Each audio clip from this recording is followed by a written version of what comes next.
In this episode, I'm going to get a first-hand view of the majestic animals that Wolfbloods are based on and see their remarkable qualities for myself.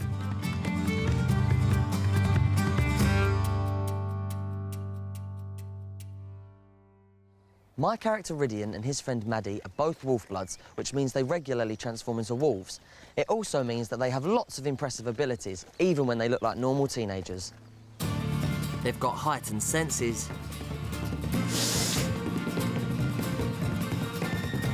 they're fast, strong, no problem, leap boy, agile,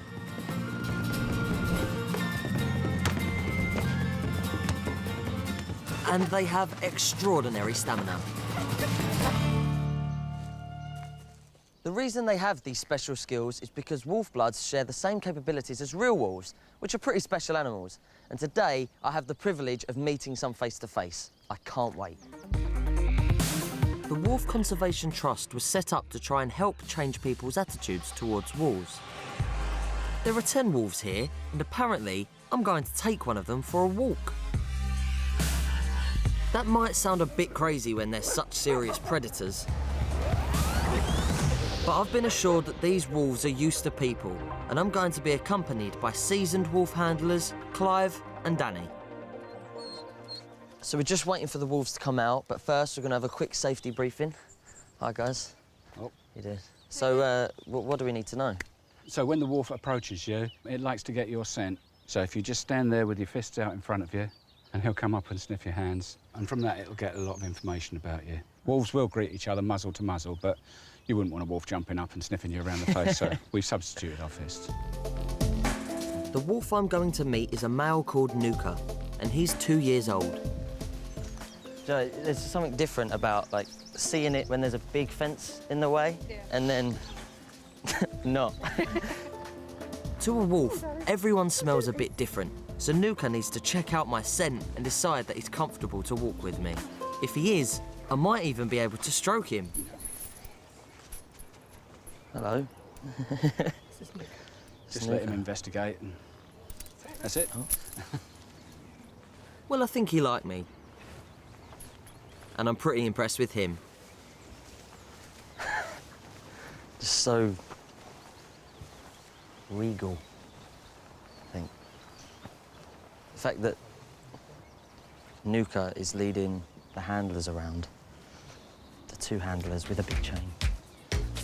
And the handlers have to have their wits about them, because wolves are incredibly strong and could easily pull a person off balance. In the wild, they can take down huge, heavy prey like elk, musk oxen, and even buffalo. They've also got seriously powerful jaws, with a bite force 3 times that of a person. So with that in mind, I'm a little nervous at the prospect of stroking him. As I said, when you're meeting a wolf, if you were to go up to it boldly and pat it on the head or stroke it on the back, that is a very dominant gesture, rather like a stranger coming up to you and ruffling your hair. It's not the done thing. They do, however, love being stroked on the belly. But you approach the wolf quite confidently with your left fist. And then he'll take all the information he needs. As soon as the handler says it's OK, come round to the back and stroke him on the underneath the belly there. If you keep this fist here, if he wants to reassure himself who's stroking him, he can turn around and sniff your fist. If he looks up past your fist into your face, it's only because he wants more information. So if you exhale very gently into his nostrils, it'll give him all the information he needs. From that, he can tell your sex, your age, what you've had for breakfast.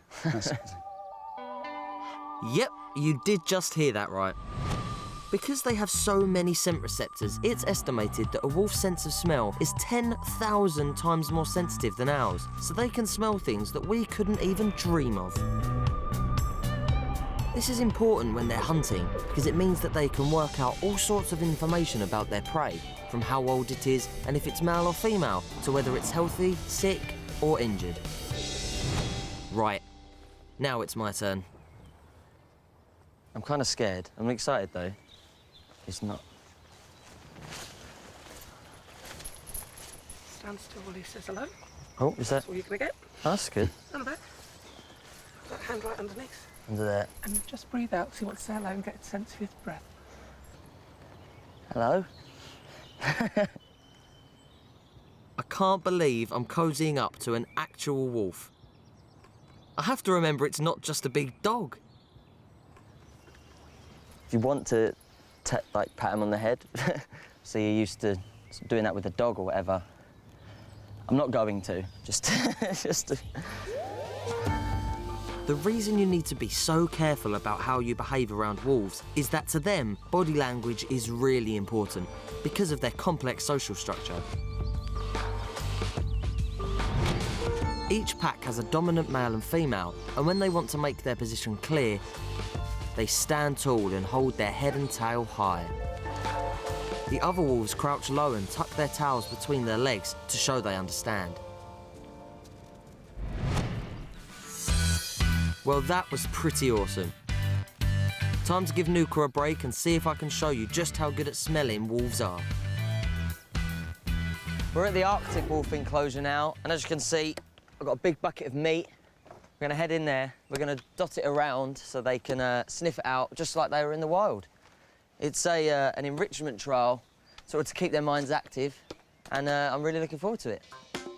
Wolves don't just use their sense of smell to get information about their prey. They also use it to find food.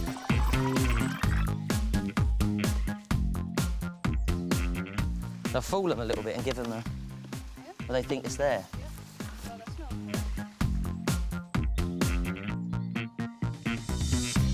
And they're such sensitive smellers, they can sniff out prey that's more than 3 miles away. So I just put a load of meat out, dotted it around the enclosure. We'll see how long it takes them to find it.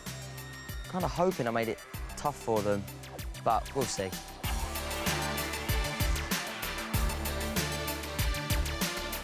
So yeah, he's got his nose to the ground. Oh, it's down a bit. Oh, you can see his jaw. It's so powerful, just crunching through the bones, no problem.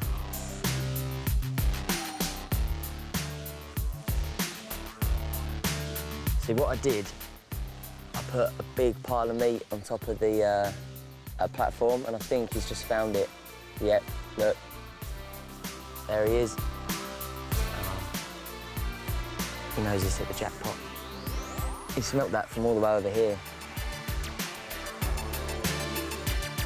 I mean, you saw the bucket of meat. It was a fair quantity, at least a few kilos, and he's just quite comfortably ate it all to himself, and he's found it very, very easy. It's remarkable. He's just still quite comfortably eating away as well.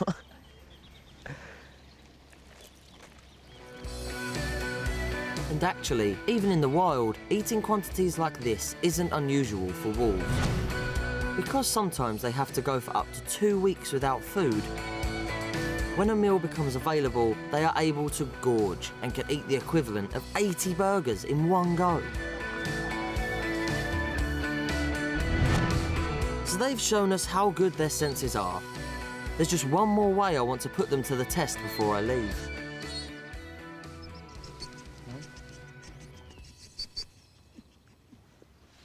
So we're gonna see if we can get the wolves to howl. Okay.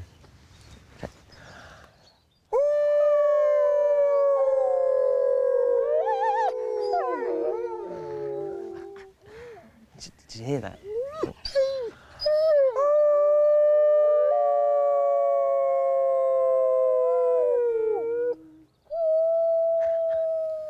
That is amazing.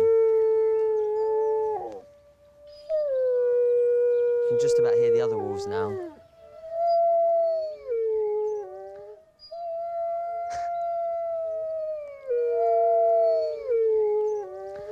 Who knows what they're saying, but sounds pretty incredible.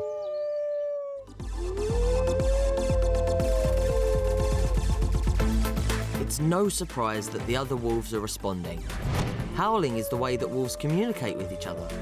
They howl to protect their territory, and each pack makes a different sound, which could either ward off unwelcome wolves or tell family members where they are.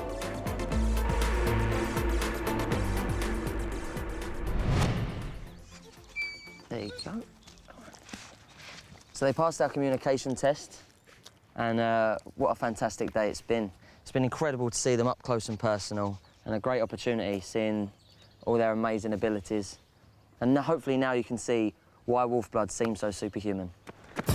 Maddy and Rhydian are constantly using their special Wolfblood skills, whether it's to track people down, to hear conversations that aren't for their ears, to get somewhere seriously quickly, or to defend their pack.